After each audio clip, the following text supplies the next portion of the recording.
I cannot enter.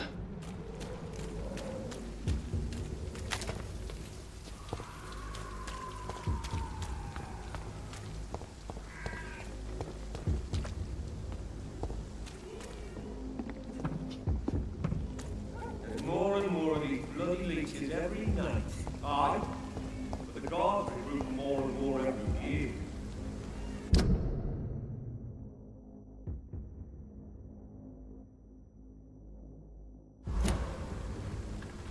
When did you join the guard? 2 days ago. This is my first patrol.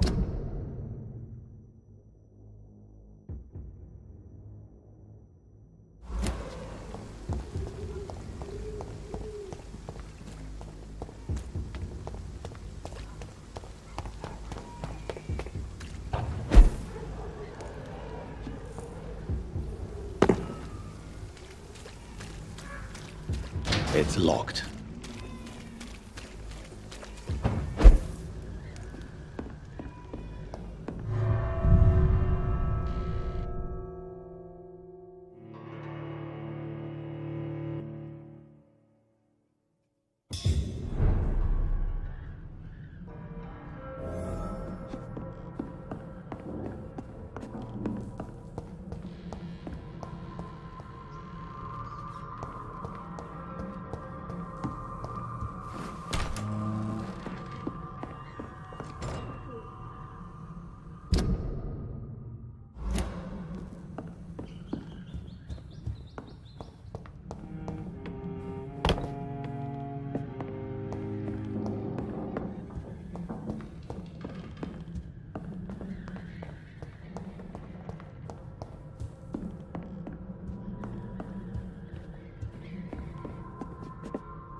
A strange man was at the door with a pass for our medical facility. I refused him entry. Darius, how could you know he didn't need our help? His clothes were too finely tailored to be for Whitechapel. Perhaps just a friend of that stray poet who is always about.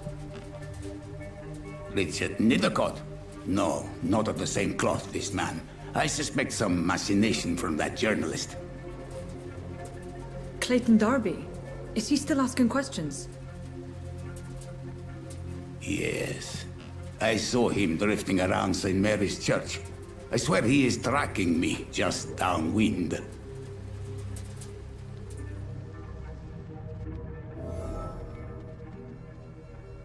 I must talk to that journalist or the poet. They must know about Darius. Nearby the church they just mentioned. I cannot enter.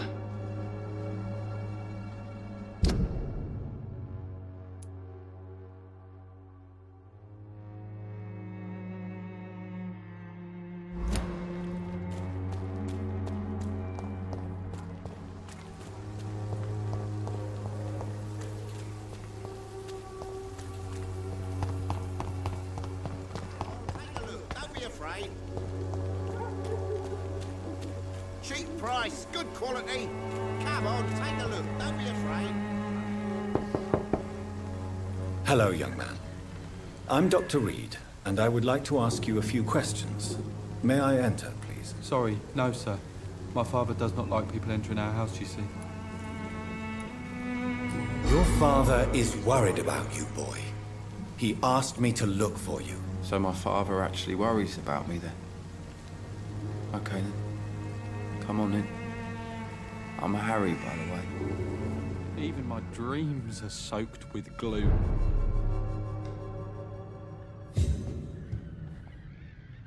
So, may I ask you a few questions? I'm not bothered. What could be worse? Your father and Mr. Lewis used to be good friends. What happened, Harry? I was young then. I don't remember Mr. Lewis ever coming back again after my mother died. Or was it after my father started bullying him? I don't know.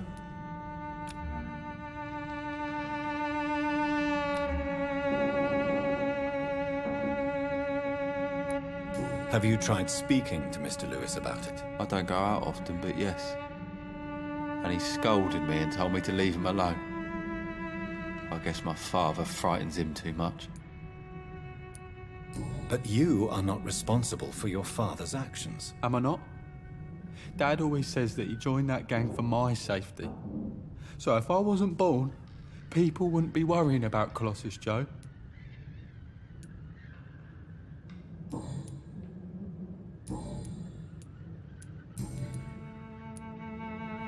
How do you feel? I'm fine. I mean, it's not easy every day, but I'm fine.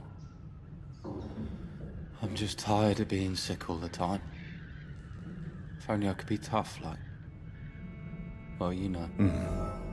Speaking of which, what can you tell me about your father? My father is an idiot who makes idiot things.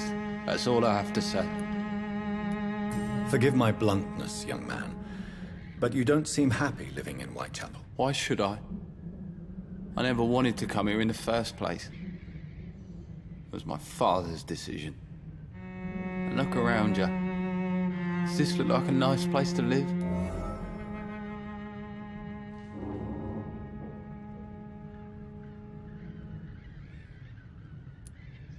This place is awful, I agree. But does that not mean your situation can only improve? That's exactly what my father says. Harry, you should be grateful for what you've got. But I wasn't even consulted when we moved here. If life here is so terrible for you, why don't you just leave this place? Have you ever spoken to your father about it? I don't go outside.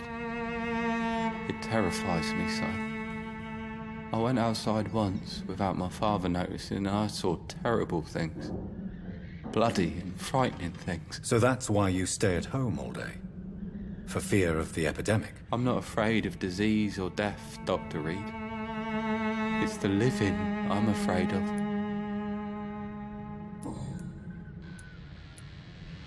Do you know Nurse Dorothy Crane from the Pembroke Hospital? I'd like to know more about her. Yes, I know her. She came here to examine me when I was very sick. She said I should go out more.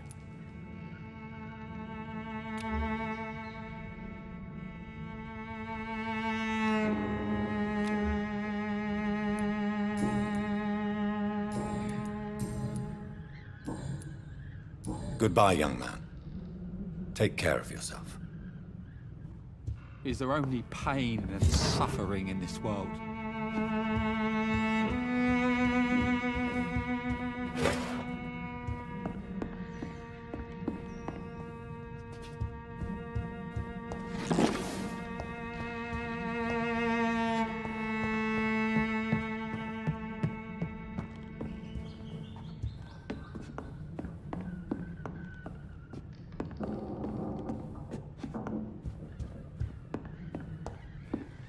It's locked, all right.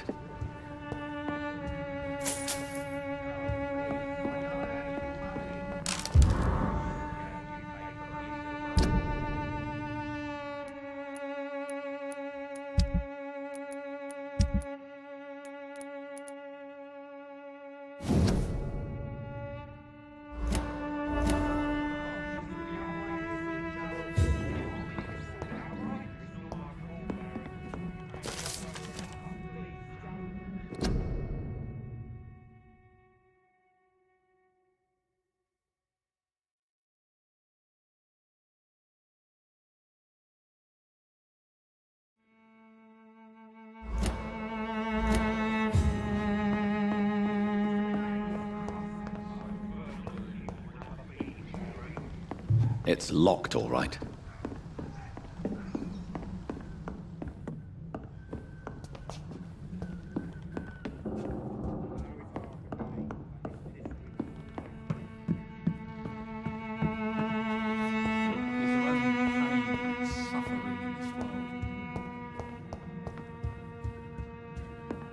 Is there only pain and suffering in this world?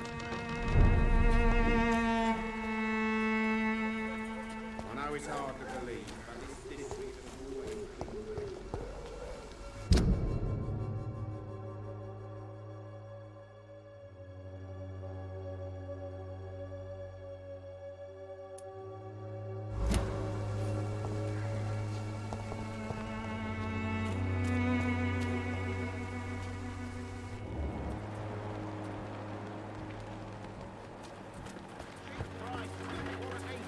Come on, take a look. Don't be afraid.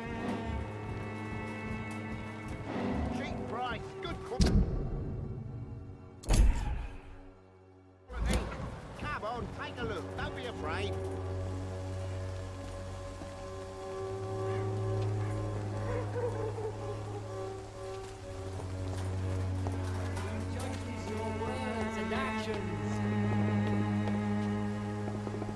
Forgive my interruption. Do not apologize, my son. Father Tobias Whitaker is always happy to teach mortals about the incoming Armageddon. I am Dr. Jonathan Reed, and I just have a few questions. A scientist? You are much more lost than I thought, my son.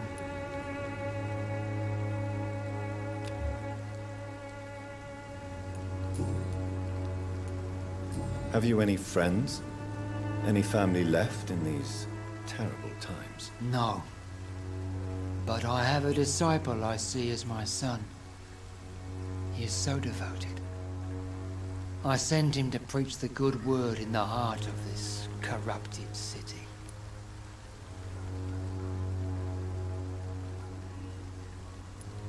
You sent him on some preaching crusade during the epidemic. As a true believer, Samuel will fear no evil while he walks through the valley of the shadow of death. Where did you send him? I sent Samuel to the Stonebridge Cemetery, where the pestilence and evil grows night after night.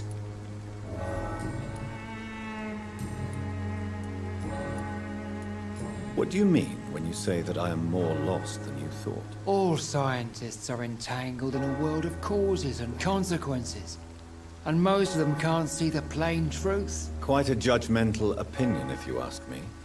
But what do I know? Blinded by science as I am. But you are seeking answers, aren't you? Answers about the Armageddon about to strike the city. Answers about the hidden truth.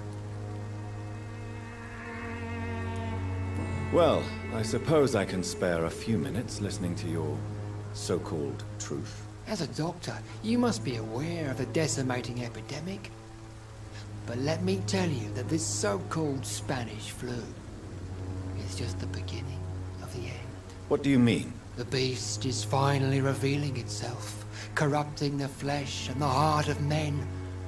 With my own eyes I have seen them, those minions from the abyss.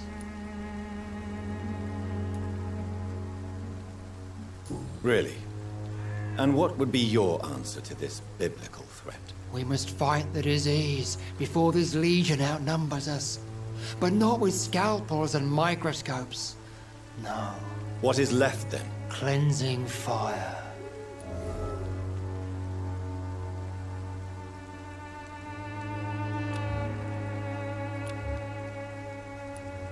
Tell me, Tobias, what exactly is your plan concerning the cleansing of this city? God will recognize his own. More than once this city has risen from the ashes, hardened and purified by the flames.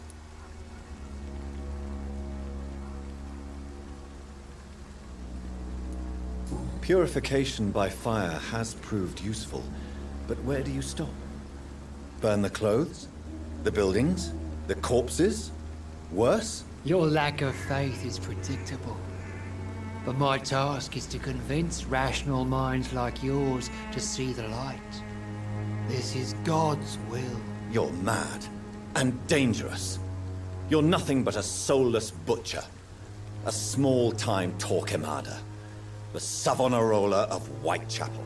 My son, if you think salvation is a free gift, go listen to the lies of that pompous fool, Joseph. Joseph, a fool? Vicar Larrabee of St. Mary's Church. While he continues preaching his fraudulent redemption, more and more people die in the streets.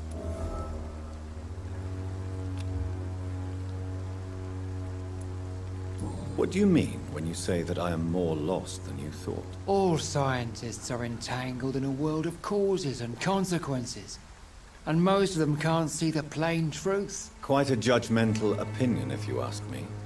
But what do I know? Blinded by science as I am. But you are seeking answers, aren't you? I am. But the answers I seek are based on facts, not superstition.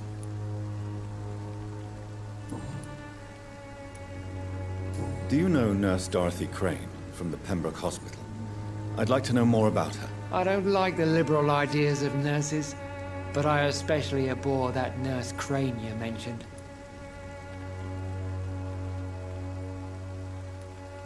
Why do you hate Nurse Crane more than other nurses? Before coming to London, she was a member of the communist resistance in her country. That's what happens when you let a woman get involved in politics.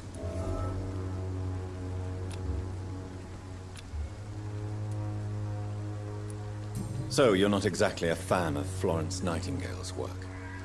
But nurses are essential for modern healthcare. Nuns should be the only women allowed to take care of male patients. It's obvious only they have the necessary moral fiber.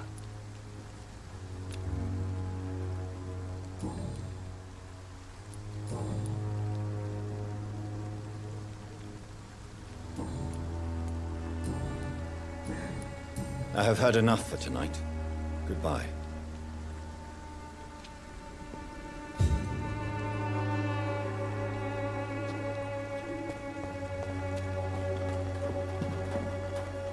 Excuse me, sir. Are you familiar with this part of town?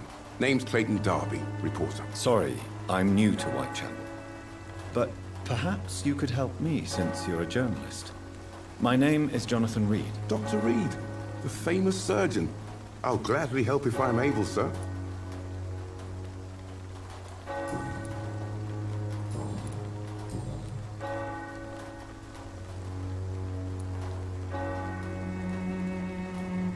Have you any idea of the danger you face in these streets at night? I've had to run and hide more than once from frenzied mobs incensed by the fever. Do you think the flu is really responsible for this, Doctor?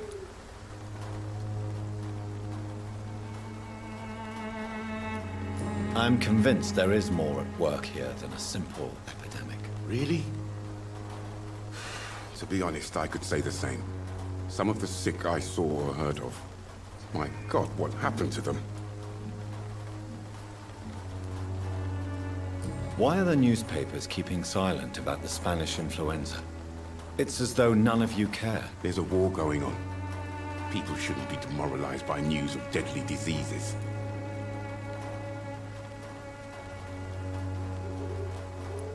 I served in France.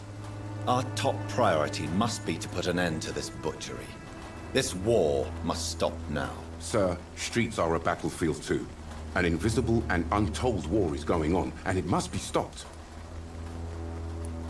What is a journalist doing in this borough after sunset? He goes where none of his colleagues would dare to go, to inform the country.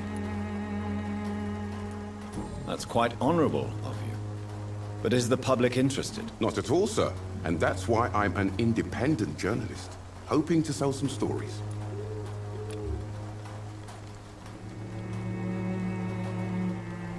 Do you need assistance? That would be nice of you, Doctor. Who knows what I may have caught during my investigation.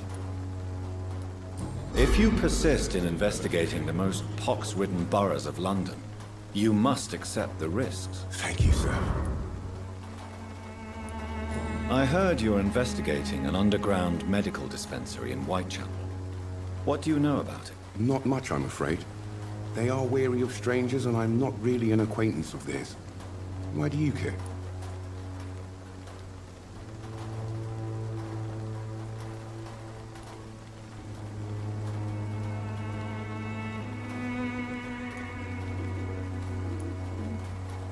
I'm afraid one of the nurses from the Pembroke Hospital may be involved with unsavory activities. Ah, could it be Dorothy Crane? Without a doubt, you are a damn fine journalist, Mr. Darby.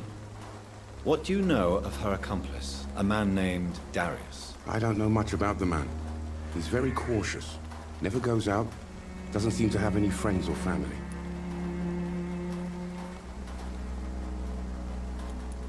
He never goes out? No. A few days ago, he unexpectedly did. I followed him, but it was just a ruse to keep me away from his house. Really? How do you know? He went to the nearest mailbox, but just before posting his letter, he ripped it up and threw it away. He has no relatives at all? No. Except for that strange man, a poet named Richard Nethercott, who sometimes comes by. Darius would never let him in. Where can I find this Mr. Nethercott? He spends most of his time lurking around Whitechapel, talking to himself or declaring verses. These days, you can usually find him behind the church.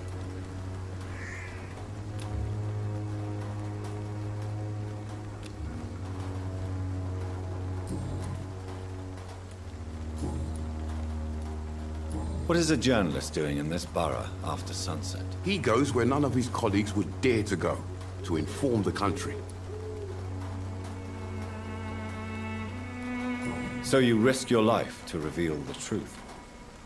I saw many reporters do the same during the war. Whitechapel is the crucible of so many untold stories and tragedies. I want people to know them.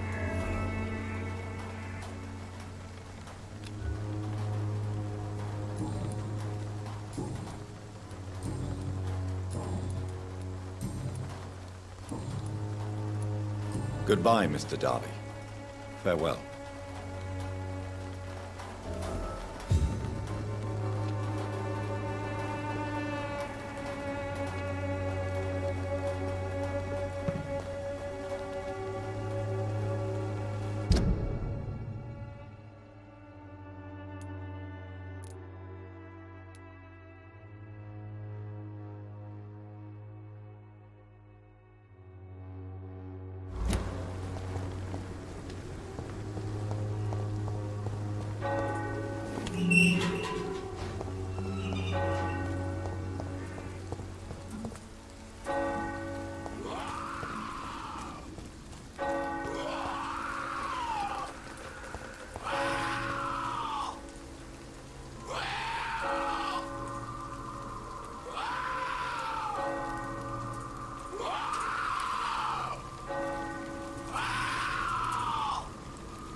Some of us come to this world already touched. Good evening, sir. I'm Dr. Reed. I would like to ask you a few questions. Please be my guest. Although I may not be the best informant regarding this part of town, my words speak about that which the eyes cannot see. Really? Are you an artist of some kind? I'm a poet, sir. Richard Nethercott, at your service.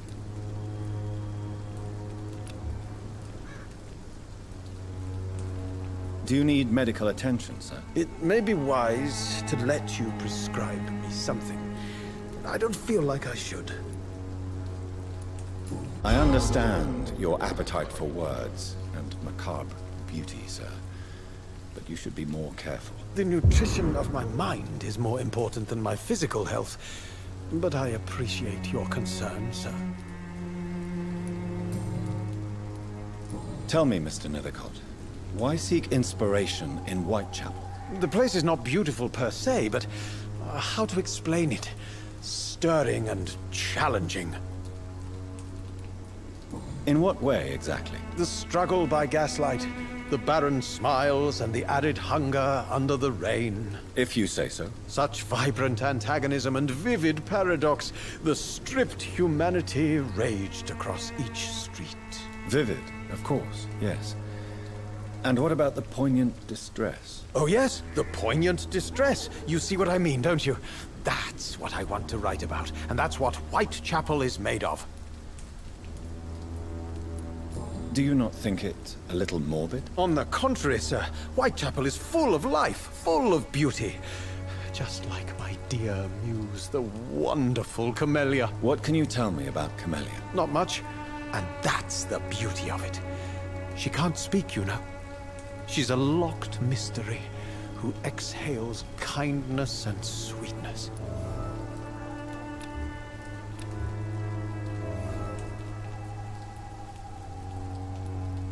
And have you ever tried to learn more about her?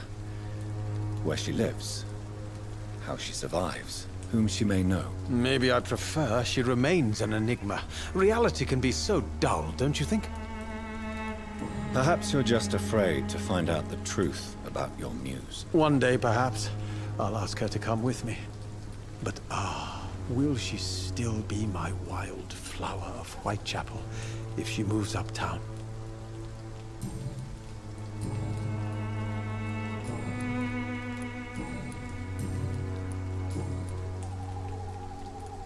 May I ask what you're doing at this hour of night, sir?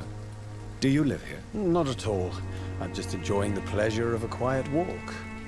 Though night talks are always preferable, if you ask me. Especially with strangers. But are you not afraid of the epidemic? Oh, why should I? I see some equity in the Spanish flu. No flesh should be saved, say the scriptures. Good or evil, rich or poor, all are equal in the eyes of the flu. If you say so. But as a physician in a time of epidemic, I must caution you to avoid unnecessary exposure, sir. Thank you, Doctor. But we both know the seeker of truth has to go boldly where the weak dare not.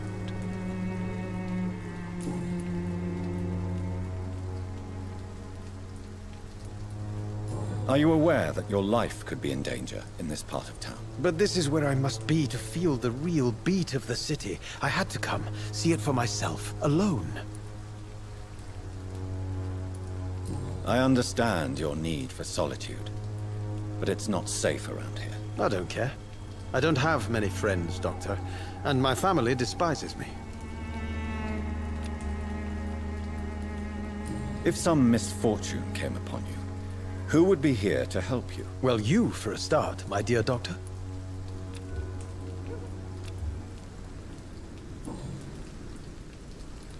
What are your thoughts on the terrible situation in this city? Terrible, you say? No. Of course, the death of so many innocents is a tragedy. But the scourge has not been all bad for the city. Oh, no, sir. What are you talking about? Do you remember London before the flu? Noisy, cacophonic, quiet nowhere to be found. And now, listen to this oddly peaceful silence.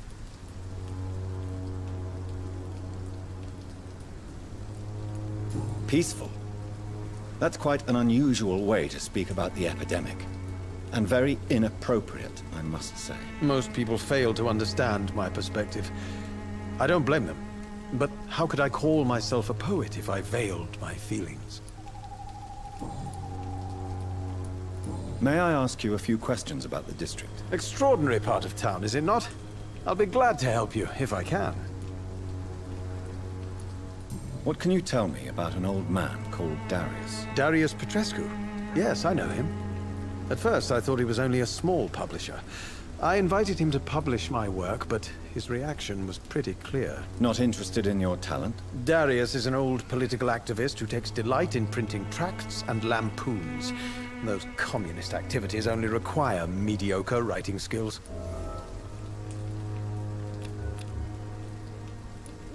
I'm looking for Dorothy Crane, a nurse who lives in this vicinity. Dorothy Crane. Oh, I love the name. The Crane of Whitechapel. Sounds very mysterious. But, sorry, no, never heard of her.